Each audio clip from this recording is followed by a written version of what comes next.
ஆய்மையும் வீரமனோர். இன்று ஜோதிட தகவல்கள் வரிசையில் ராகு கேது பெயர்ச்சி 2025 சிம்ம ராசியில் பிறந்தவர்களுக்கு எவ்வாறு இந்த ராகு கேது பெயர்ச்சி அவர்களுக்கு வாழ்க்கையில் ஏற்றத்தை தருமா இரக்கத்தை தருமா என்பது போன்ற விளக்கத்தை இந்த பதிவில் காண உள்ளோம். அதற்கு முன்பாக இந்த கிரக பெயர்ச்சிக்கு ஏன் நாம் முக்கியத்துவம் கொடுக்க வேண்டும், இந்த கிரக பெயர்ச்சி எவ்வாறு தனிமனித ஜாதகத்தில் எவ்வாறு அவருடைய வாழ்க்கை பயணத்தை மாற்றுகிறது என்ற சிறிய விளக்கத்தை பார்ப்போம். பொதுவாக கிரகங்கள் என்பது 7, இதில் சாயா கிரகங்கள் என்பது 2. அந்த சாயா கிரகம் தான் ராகு கேதுக்கள். இந்த சாயா கிரகம் என்றால் நீங்கள் சற்று குழப்பிக் கொள்ள வேண்டாம். சாயா கிரகம் என்றால் நிழல். இந்த நிழல் எங்கிருந்து வருகின்றது? நீங்கள் அனுதினமும் நடக்கும் பொழுது நம்முடைய எண்ணங்களையும் எண்ண பதிவிலும் நம்முடைய உருவத்தினுடைய தோற்றத்தையும் அனைத்துமே இந்த பிரதிபலிக்கக்கூடிய நிழலாக தொடரக்கூடிய இந்த நிழல் தான் ராகு கேதுக்கள் என்ற நிழல் கிரகம். இந்த நிழல் கிரகத்தில் கேது என்பது பாட்டினுடைய கர்மாக்களையும், ராகு என்பது நம்முடைய தாத்தாவுடைய கர்மாக்களையும் பிரதிபலிக்கக்கூடிய ஒரு கிரகங்களாக நாம் இந்திய வேதிக் அஸ்ட்ராலஜியில் நாம் கருதுகின்றோம். சரி, இந்த ராகு கேதுக்கள் எவ்வாறு நமக்கு பலன்களை, இந்த கோச்சார பலன்கள், கோச்சாரம் என்பது நம்ம பிறந்த காலத்தில் உள்ள நட்சத்திரத்தின் அடிப்படையில் உள்ள திசா புத்திகளில் உள்ள கூறுகள். அதாவது இந்த ராகு திசை, கேது திசை, ராகு புத்தி, கேது புத்தி போன்ற இரு அமைப்புகளுடைய திசா புத்தி அமைப்புகள் நடக்கும் பொழுது நமக்கு தற்காலிகமாக இருக்கக்கூடிய இந்த கோச்சார கிரகங்கள், தற்போது இருக்கக்கூடிய இந்த கோச்சார கிரகங்கள் ஒவ்வொரு வீட்டிலும் இருந்து ஒரு தனித்துவமான ஒரு விளக்கத்தையோ நமக்கு நன்மையோ தீமையோ செய்ய காத்து கொண்டிருக்கின்றது. அவ்வாறு இருக்க இந்த சிம்ம ராசியில் பிறந்தவர்கள், சிம்ம ராசி சிம்ம லக்னத்தில் பிறந்தவர்களுக்கு நீங்கள் ஒரு ஜாதகத்தில் எது முக்கியம் என்றால், லக்னம் என்பது நம்முடைய உயிர், ராசி என்பது உடல். இந்த ராசிக்கு தான் நம்ம திசாபுத்தி வாயிலாக ராசி நகர்ந்து கொண்டே செல்கின்றது. லக்னம் என்பது நிலையாக உள்ளது. சரி, இந்த சிம்ம லக்னக்காரர்களுக்கு இந்த ராகு கேதுக்களானது, ராகுவானது மீனத்தில், அதாவது 8ஆம் இடத்திலிருந்து உங்கள் ராசிக்கு 7ஆம் இடத்திற்கு ஆன்டி கிளாக் வைஸாக நகர்கின்றது. இந்த கேதுவானது உங்கள் லக்னத்திற்கு 2ஆம் இடத்திலிருந்து உங்கள் ஜென்மத்திற்கு பெயர்ச்சி ஆகின்றது. சார், இதனால் நம்மளுக்கு என்ன பயன்? இந்த பெயர்ச்சியானது மே மாதம் 18 மே மாதம் மத்தியமையில் இந்த பெயர்ச்சியானது நடைபெறுகின்றது. அதனால் ஒரு கிரகத்தின் அடிப்படையில் நீங்க இந்த ராகு கேதுடைய பெயர்ச்சி நீங்க எப்பொழுது நீங்க கன்சிடர் பண்ண வேண்டும் என்றால், உங்கள் தனிப்பட்ட ஜாதகத்தில் ராகு திசை, ராகு புத்தி, ராகு அந்தரங்கள், அதனுடைய சூட்சம், அதே மாதிரி கேது திசை, கேது புத்தி, கேது சூட்சம் நடக்கும் பொழுது இந்த தற்காலிகமான நான் பின்வரக்கூடிய கோச்சார பலன்கள் அடிப்படையில் ஒரு நிகழ்வினை மாற்றி அமைக்கக்கூடிய தன்மை இந்த கோச்சார கிரகங்களுக்கு உண்டு. அதற்கு முன்பாக நடராஜ் ஜோதிட ஆய்வு மையத்தில் திருமண பொருத்தம், பாரம்பரிய முறை, கேபின் முறை என்ற இரு பாவகணித முறையிலும் துல்லியமான திருமண பொருத்தம் என்பது திசா புத்தி வாயிலாக ஆய்வு செய்து கொடுக்கப்படும். மற்றும் குழந்தைகளுக்கு பெயர் வைத்தல் நட்சத்திர அடிப்படையிலும் லக்ன நட்சத்திர அடிப்படையில் எண்கணித முறையில் தேர்வு செய்து கொள்ளப்படும். நீங்கள் வெளியில் இருந்தால் ஆன்லைன் மூலியமாக உங்களுக்கு ஜாதகங்கள் பார்த்து தரப்படும். அதற்கு தங்களுடைய பிறந்த தேதி, பிறந்த இடம் இவற்றை குறிப்பிட்டு என்னுடைய வாட்ஸ்அப் நம்பருக்கு அனுப்பி வைத்தால் உங்களுக்கு ஜாதகத்தினை பிடிஎஃப் ஃபைலாக அனுப்பி வைக்கப்படும். சரி, இப்பொழுது இந்த சிம்ம ராசி சிம்ம லக்னம் என்பது இது காலச்சக்கர வீதியில் 5ஆம் இடத்தையும் இதனுடைய அதிபதி சூரியனையும் பஞ்சபூத தத்துவம் நெருப்பு தத்துவத்தில் ஸ்திர அமைப்பை கொடுக்கின்றது. நமது பாடி ஆஃப் பார்ட்டில் இதயம் ஒரு ஸ்திர இயக்கம். அப்பொழுது என்ன பண்ணும்? இதயம் சீராக துடித்து கொண்டே இருக்கும். அப்பொழுது இவருடைய சிந்தனை செயல் எவ்வாறு இருக்கும்? இவருடைய எண்ணங்கள், அதாவது பகைமையோ இன்பமோ ஒரு மனதுக்குள் தோன்றிவிட்டால் அதை தீராமல் ஒரே சிந்தனையாக இருந்து கொண்டே இருக்கும் அதை அடையும் வரை. இவருடைய சிந்தனைகள் எல்லாம் நிலையாகவே இருக்கும். ஹார்ஸாக இருப்பார்கள். எதையும் துடிப்பான மனதுடன் ஒரு நிலையான சிந்தனையுடன் இருக்கக்கூடிய இந்த சிம்ம லக்னக்காரங்களுக்கு இந்த முதலில் கேதுவை பார்ப்போம். கேதுவானது லக்னத்தில் பயிற்சி ஆகும் பொழுது உங்களுக்கு என்ன தெரியும்? கேதுவானது லக்னத்தில் பயிற்சி ஆகும்போது, லக்னம் என்பதான உயிர், உங்களுடைய சிந்தனைகள் எல்லாமே லக்னம். இந்த லக்னத்திலேயே உங்களுக்கு பயிற்சி ஆகும் பொழுது இங்கே கேதுடைய நட்சத்திரங்கள் உள்ளது. பொதுவாக கேது திசை நடப்பவர்களுக்கு இந்த சிம்ம லக்னம் எதெல்லாம் ஆக்டிவேட் பண்ண கேதுடைய நட்சத்திரங்கள் உங்களுடைய லக்னத்திலேயே ஆக்டிவேட் ஆகின்றது. அப்பொழுது உங்கள் லக்னத்திற்கு 1, 5, 9 என்ற திரிகோண பாவத்தை உங்களுக்கு இயற்கையாகவே இந்த திசா பத்தி இயக்கும்.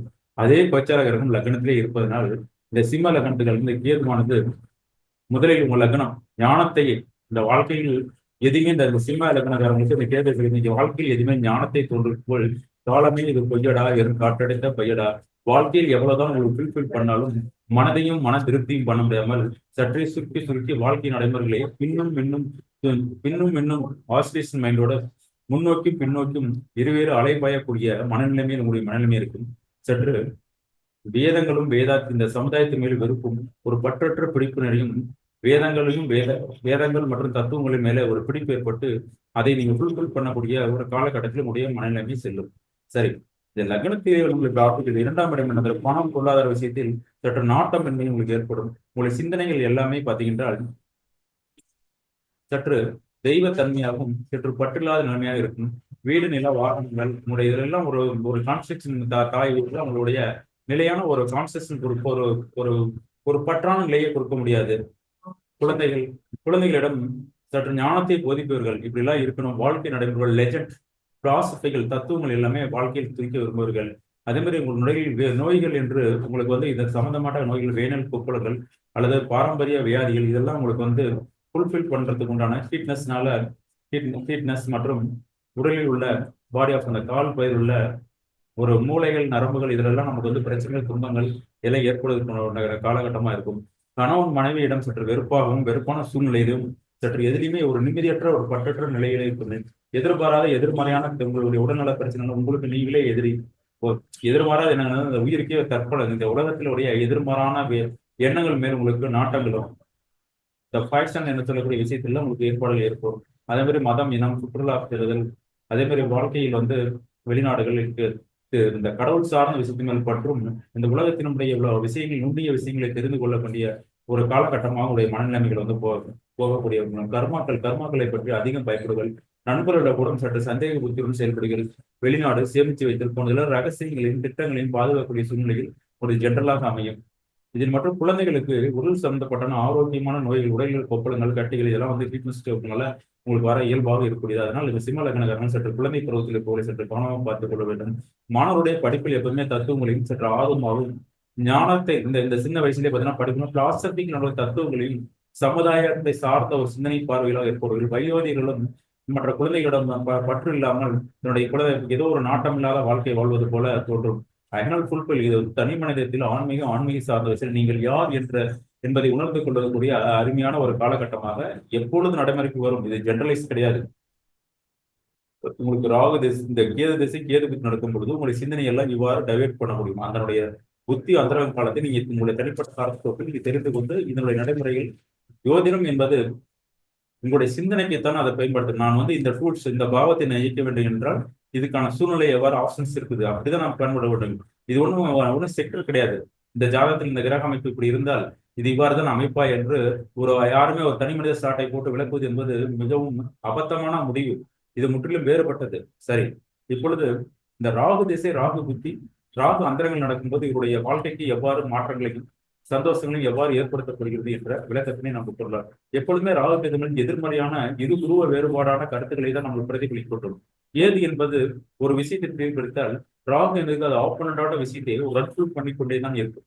சரி, அவ்வாறு இருக்க இந்த ராகுவானது காலச்சக்கரத்தின் 11ஆம் வீடாம், அதில் சதய நட்சத்திரமான ராகுடைய நட்சத்திரம் என்ற இருக்கக்கூடிய ஃபுல்ஃபில் பண்ணக்கூடிய நிலைமையில் உங்களுடைய லக்னத்திற்கு பார்த்தீங்கன்னா உங்களுடைய லக்ன ராசிக்கு பார்த்தீங்கன்னா எந்த இடத்துல உங்களுக்கு 7ஆம் இடம் மனைவி சந்தோஷம் 7, அதாவது 3, 7, 11 என்ற இன்ப துரிப்பான நிலையில் உங்களுக்கு ஆட்பட்டு இந்த ராகு இருக்கிறார். அதனால ராகு இந்த ராகு திசாபுத்தி நடப்பவர்கள் உங்களுடைய மனதில் எல்லாமே இனம் புரியாத கிளர்ச்சிகளும் சமுதாயத்தின் மேல் ஒரு பற்றான மனநிலைமைகளையும் ஏற்படுத்திக் கொண்டே இருக்கும். அதாவது எதிரையும் பேராசைப்படுதல், சமுதாயத்தில் நம்மளுடைய பப்ளிசிட்டி ஆகுதல், நான் தான் பெரியவன் என்ற எண்ணங்கள், உங்களுக்கு ஆசைகள்.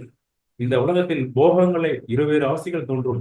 தனி மனிதனுடைய பணம் சம்பந்தப்பட்ட வேசிகள் வேற. இப்பொழுது போகத்தை அனுபவிக்க வேண்டும், சிற்று இன்பங்களை நான் அதிகமாக அடைய வேண்டும், இந்த உலகத்தில் உள்ள கவர்ச்சிகளை நுகர வேண்டும், இந்த உலகத்தில் உள்ள வாசனைகளை அடைய வேண்டும், இந்த உலகத்தில் தலைமை பொறுப்பை அடைந்து அதன் மூலம் சமுதாயத்தில் நான் ஒரு அந்தஸ்தாக இருக்க வேண்டும் என்ற எதிலையுமே என்ன சொல்றது பிராட்பேண்டான விஷயங்கள், அதாவது எதுவுமே விளம்பரப்படுத்தி நான் யார் என்பதை இந்த சமுதாயத்துக்கு நான் உணர்ந்தே காட்ட வேண்டும் என்ற முனைப்போடு செயல்படக்கூடிய ஒரு காலகட்டமாக இருக்கும்.